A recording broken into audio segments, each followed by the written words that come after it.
Estamos aquí con el doctor Armando Martínez Garnica para llevar a cabo una entrevista. Doctor, muchísimas gracias por su amabilidad, por recibirnos en su agradable casa. Con mucho gusto. El doctor Armando es bachiller en Filosofía y Letras del Colegio de Santander Bucaramanga, licenciado en Historia y Geografía de la Universidad del Tolima, Ibagué, y doctor en Historia del Colegio de la Ciudad de México. Doctor, esta entrevista será publicada para la edición del mes de marzo de la revista virtual de la Asociación de Egresados de la UIS, capítulo Bogotá. Queremos en esta oportunidad resaltar su vida y su obra y adicionalmente hablar sobre su participación dentro de la Universidad Industrial de Santander y cómo la universidad ha participado dentro de ese desarrollo social, cultural y económico de la región. Vamos entonces a dar inicio a nuestra entrevista, doctor, y de antemano muchísimas gracias por su amabilidad. Hábleme usted de su vida, de su obra y de su hermosa magia como historiador.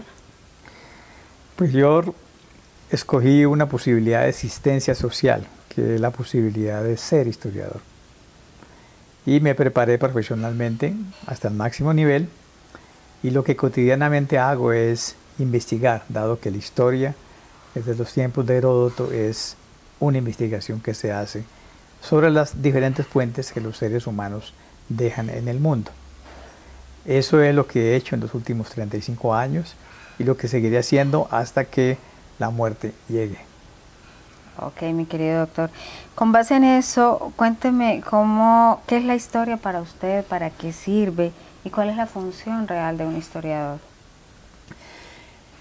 La historia es uno de los modos de la representación que tienen las sociedades para vivir en el mundo. La historia no tiene ninguna utilidad porque no es una herramienta como un martillo a la mano. La historia es un producto simbólico, intelectual, que le da sentido a las sociedades. Entonces, la pregunta es, ¿qué sentido le da la historia a las sociedades? Le da el sentido de responder qué fue lo que aconteció y cómo y qué sentido tiene el acontecer de una sociedad determinada. Ese es el sentido que tienen las representaciones históricas, porque no solamente de pan vive el hombre requiere también sistema de orientación en el mundo. Y la historia y la geografía son sistemas de orientación en el mundo para poder vivir en él.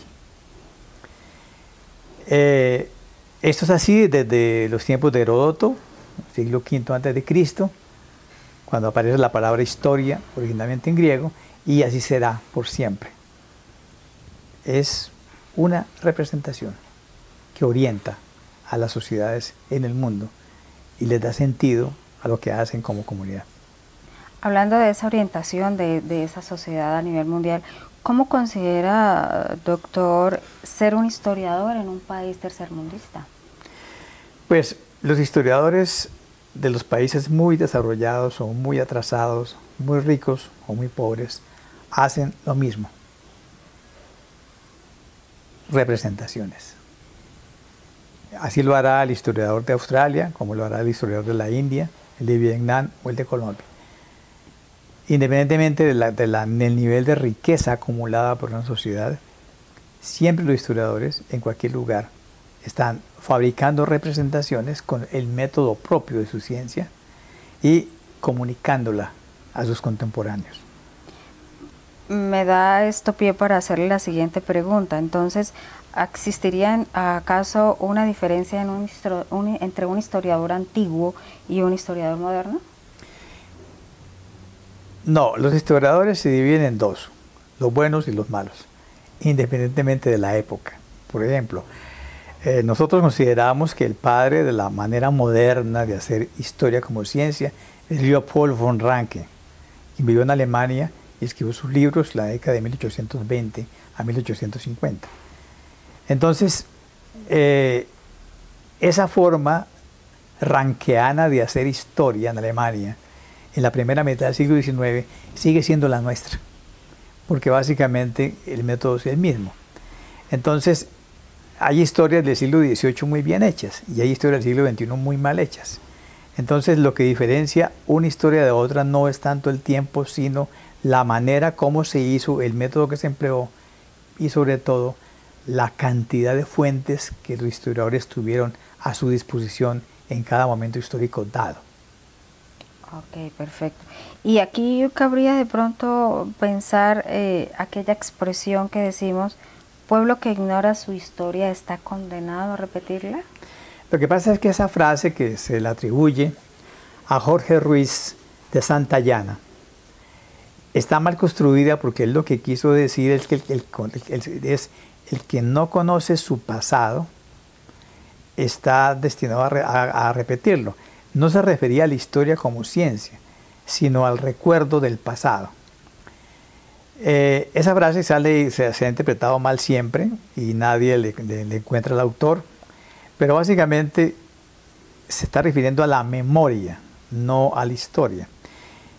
Y el problema es que la memoria es selectiva y los seres humanos y las sociedades tenemos cosas que tenemos que olvidar y hay otras cosas que queremos retener como recuerdo. Una sociedad y una persona no pueden vivir si no olvidan ciertas cosas. Una nación necesita olvidar ciertas cosas para seguir viviendo. Entonces la frase tiene un problema y es que es muy mal interpretada, pero básicamente se está refiriendo a algo que hoy en día es muy importante, que es la memoria histórica. Nosotros estamos en un momento en el cual vamos a tener que saber qué tanto del conflicto armado vamos a tener que olvidar y qué tanto vamos a retener como recuerdo.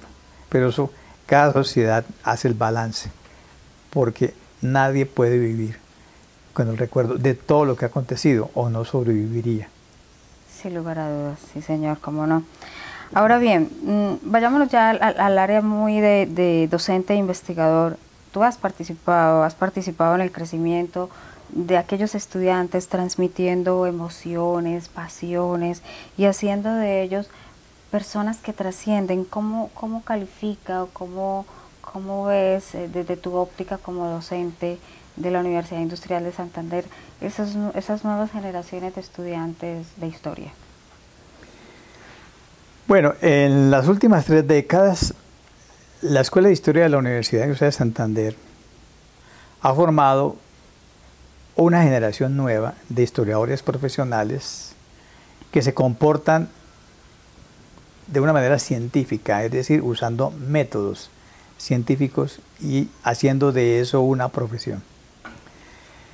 Pues el impacto social en Colombia y en algunas partes del exterior ha sido muy grande, porque les ha permitido hacer ciencia y les ha permitido comunicarla, les ha permitido investigar e impactar la sociedad. Eso hace 30 años parecía difícil en una universidad de corte industrial, pragmática, que privilegiaba la formación en herramientas, pero que en algún momento entendió que también la universidad tenía que darle sentido a la sociedad colombiana. Entonces yo creo que el balance, el balance es muy bueno porque se empezó con un pregrado, a los 5 años empezamos con la maestría y ahora ya llegamos finalmente al programa de doctorado, con lo cual hemos cerrado el ciclo de formación en sus 3 niveles. Y tenemos ya muchos egresados del nivel doctoral, trabajando en varias universidades del país, con lo cual hemos hecho una especie de revolución social, porque les hemos puesto en condiciones de ganarse la vida, mantener sus familias, haciendo lo que les gusta, que es investigar lo que le aconteció a la sociedad. Qué bien, doctor, eso me parece maravilloso. Ahora bien, destaca dentro de tu hoja de vida esa producción intelectual, escribiendo libros, artículos y participando en temas de tipo investigativo. ¿Cómo lograr que esos estudiantes sigan tus pasos y se conviertan en esa generación de profesionales felices? Normalmente hablamos siempre de esa felicidad que todos queremos como profesionales, de destacarnos dentro de una sociedad. ¿Cómo lograr que ellos estén dentro de esa línea, de esa felicidad que queremos? Nosotros les hemos enseñado que la historia, además de ser una ciencia dotada de un objeto y de un método, es también una disciplina. y nos hemos esforzado por introducirlos en los cánones del historiador profesional y en el cultivo de una disciplina, es decir, de un trabajo constante, sistemático, permanente y muy productivo. Es decir, el historiador, para ser productivo, no solamente tiene que investigar, tiene que escribir y tiene que comunicar. La ética del historiador supone que el que tuvo el privilegio de examinar fuentes, los tiene que comunicar y eso hace que sea socialmente útil. Nosotros hemos creado una generación de historiadores jóvenes muy productivos que todo lo que investigan lo convierten en artículos de revista, en conferencias, en libros. Y creo que eso ha diferenciado a esta generación respecto de otras instituciones que no les insiste en la disciplina, en la comunicación, en la escritura.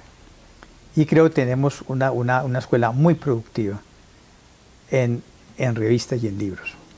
Qué bien, eso nos enorgullece, ¿verdad? Nos enorgullece a todos.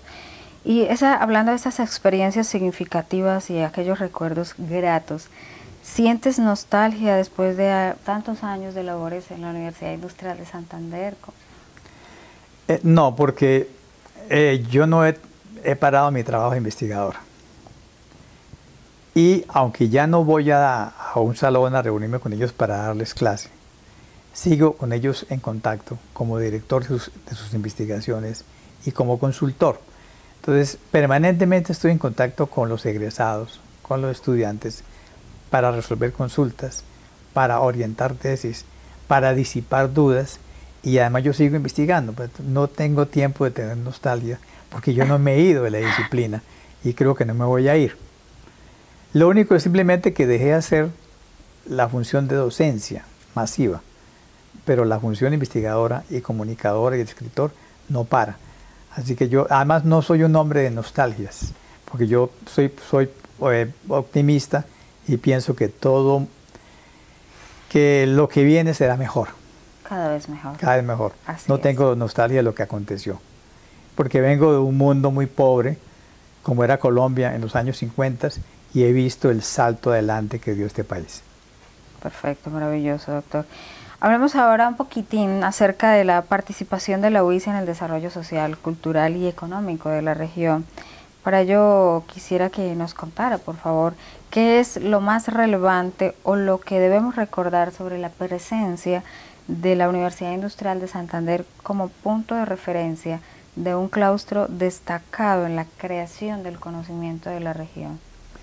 Cuando uno hace la historia de la recepción de las ciencias en el territorio de Santander y la aplicación de las ciencias a la técnica transformadora del mundo, rápidamente uno concluye que a partir de la década de 1940 la Universidad Industrial fue el sitio donde se recibieron todas las ciencias de la naturaleza, las ciencias sociales y las matemáticas. Por lo tanto, la historia de la ciencia cultivada a gran escala empieza en los 40 con la UIS. Y además, las profesiones técnicas, vale decir, las ingenierías de vocación industrial, como fueron originalmente la química, la electricidad y la mecánica, recibió en la UIS un gran impulso. A partir de los profesores de la UIS, Bucaramanga pasó de un sistema bifilar a un sistema tetrafilar. Hoy en día buena parte del sector eléctrico nacional es controlado por ingenieros egresados de la UIS, de la Escuela de Ingeniería Eléctrica. La ingeniería mecánica transformó también el oriente del país y parte de Venezuela, igual que la ingeniería química. De modo que si uno mira el desarrollo económico de Colombia, va a encontrar que en buena medida es el resultado de estas escuelas de profesionalización que se echaron a andar a partir de 1948 en Bucaramanga. Correcto. ¿Cómo se podría renovar entonces la interpretación de la historia de Santander vinculado con la presencia de la UIS y cómo desde ese inicio a hoy? Antioquia y Santander tienen fama en Colombia de ser las sociedades más educadas. Y todos los indicadores muestran que esa es la clave del desarrollo actual. Y si vamos a decir que Santander es una de las más educadas, eso tiene que ver con sus universidades y la manera como permearon el sistema básico. Entonces, no es posible entender el crecimiento económico, los indicadores de desarrollo social en Santander si no se los conecta con la educación profesionalizante y las universidades. Hay una relación directa y hacia el futuro será así. La riqueza de una nación está directamente relacionada con la calidad y la complejidad de su sistema educativo. Claro que sí. Hablando de esa región pujante, de esos egresados que han participado tanto en el crecimiento y consolidación de esa región, ¿cuál es ese mayor peso que ha tenido la Universidad Industrial de Santander precisamente en la construcción de esos profesionales tan destacados y que han permitido precisamente ese desarrollo en la región? La universidad se preparó en la década de los años 50 y 60 para responder a varios retos que el país tenía. Primero, la reversión de la concesión de mares en Barrancabermeja y el centro. Esa reversión de una compañía norteamericana a una empresa estatal, que es Ecopetrol, requería la presencia de profesionales formados en la UIS. Y la industria petrolera, como todo el mundo sabe, es la base de buena parte de la riqueza de estas naciones que viven de vender productos y materias primas. De modo que ahí cumplió una labor importante. En la manufactura y en la industrialización del país, en la electrificación, en la recepción de toda la tecnología, la universidad ha jugado un papel determinante. Y posteriormente, también en el desarrollo de una de las características de Santander, que es la oferta de servicios sanitarios, médicos.